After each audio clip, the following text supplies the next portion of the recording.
क्योंकि देखो cell stop by stop एक बार डिस्कस कर लेते हैं फिर से दोबारा। अब ये चीज़ देखो आप, ये होता है आपका बाय स्टॉप सेल स्टॉप।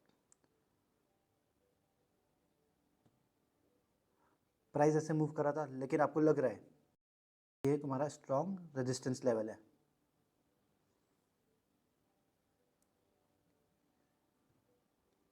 ये हमारा एक सपोर्ट लेवल हो गया हमारा। प्राइस करंटली अभी यहाँ पर है।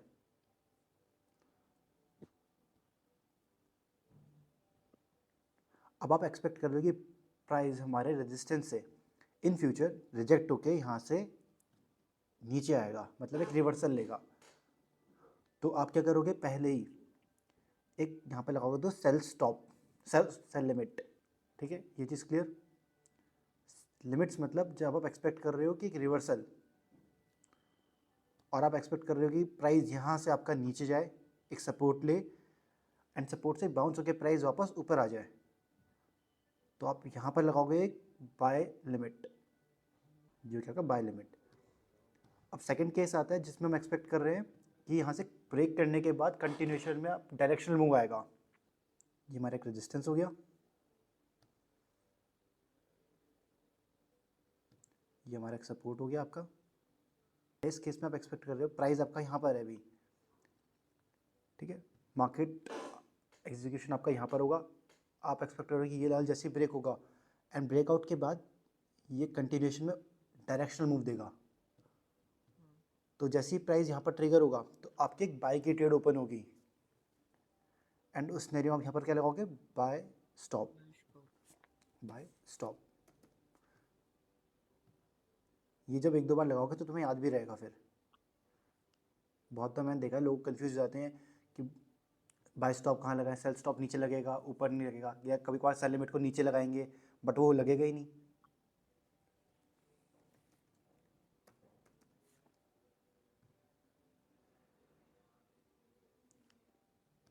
ये हो गया आपका सेल स्टॉप। जब आप एक्सपेक्ट कर रहे हो कि अपने सपोर्ट ब्रेक करके यहीं से कंटिन्यूएशन में एक डायरेक्शनली नीचे ही मूवमेंट देगा। क्लियर। इस चीज़ का मतलब समझा आपको, ये लगाना क्यों है और कब है। जब मार्केट में आप या तो आप बैठे नहीं हो एक्टिव,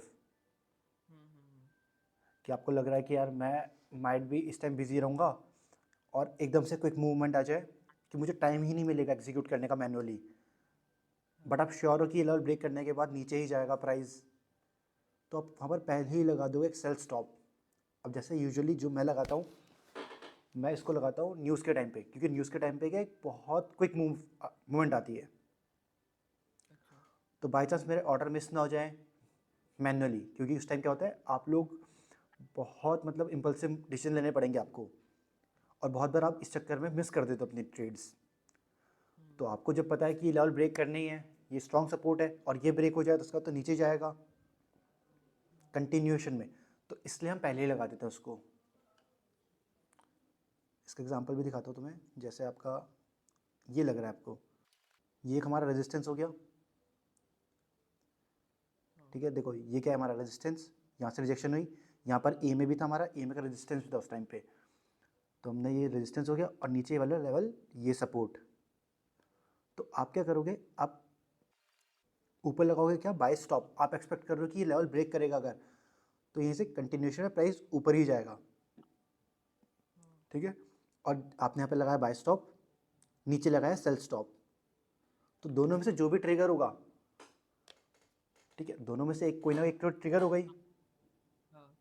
या अगर आपने सेल स्टॉप लगाया होता तो यहाँ पर आपकी सेल की ट्रेड एग्जीक्यूट हो जाती, और यहाँ से जितना नीचे जाएगा उतना आपको प्रॉफिट।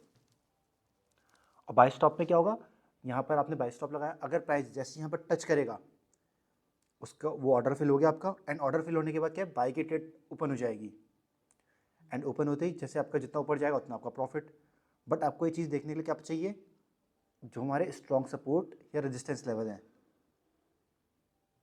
ठीक है, या फिर अनदर केस अगर हम देखें, ये चीज़ देखो हमारा ये एक रेजिस्टेंस है,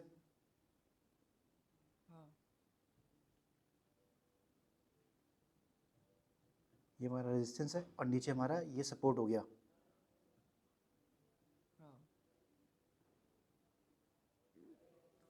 ठीक है, अब आप प्राइस यहाँ पर था हमारा, ये न्यूज़ की मूवमेंट आई है एकदम से स्पाइक अप, तो आपको पता है कि ये रेजिस्टेंस लेवल है, तो आप क्या करोगे, यहाँ पर एक सेल लिमिट लगाओगे।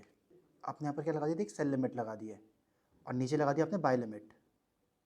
एंड जैसे यहाँ से देखो स्पाइक अप आ रहा आया, और यहीं पर एक रेजिस्टेंस की तरह मार्केट ने क्या करा, रिजेक्शन ले ली, और रिजेक्शन के लेते ही एकदम से नीचे आ गया प्राइस। तो समझ में आया सेल लिमिट लगाने का रीज़न, कि बहुत बार आपको यहाँ पर मैन्युअली आपको टाइम ही नहीं मिलेगा, या तो कि बहुत क्विक होती है चीज़ें। अगर आप छोटे टाइम फ्रेम में देखो तो ये 5-10 मिनट का गेम था ये पूरा। अब ये चीज़ देखो मार्केट ने क्या करा, एकदम से स्पाइक अप करा।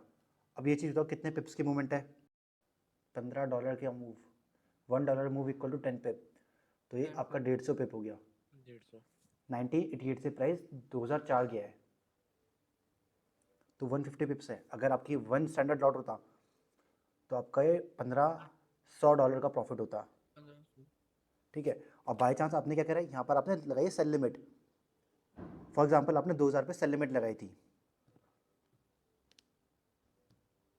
आपने देखा प्रीवियसली कि एक रेजिस्टेंस लेवल है, और यहाँ पर आपने क्या करा, सेल की ट्रेड ऑलरेडी एक लगा दिए पहले ही, और आपने टारगेट कहाँ रखा, वापस आपने ईएमए रख लिया फॉर एग्जांपल, तो आपका कुछ ऐसा सेटअप बन रहा है। और आपका स्टॉप लॉस कितना है इसमें,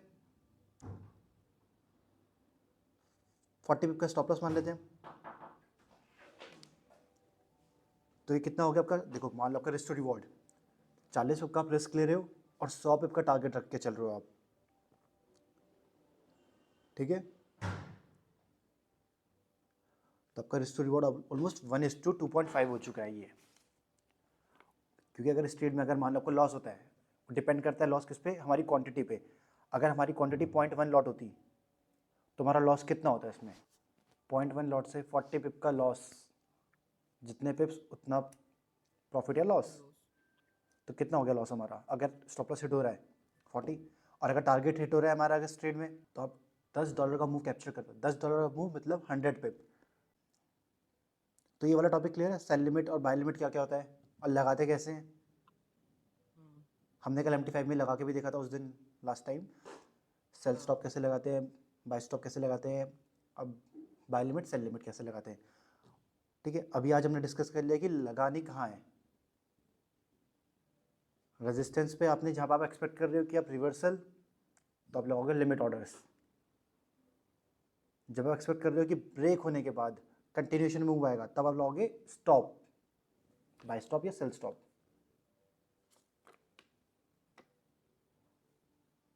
क्लियर है पक्का, इसकी फोटो खींच लो वरना।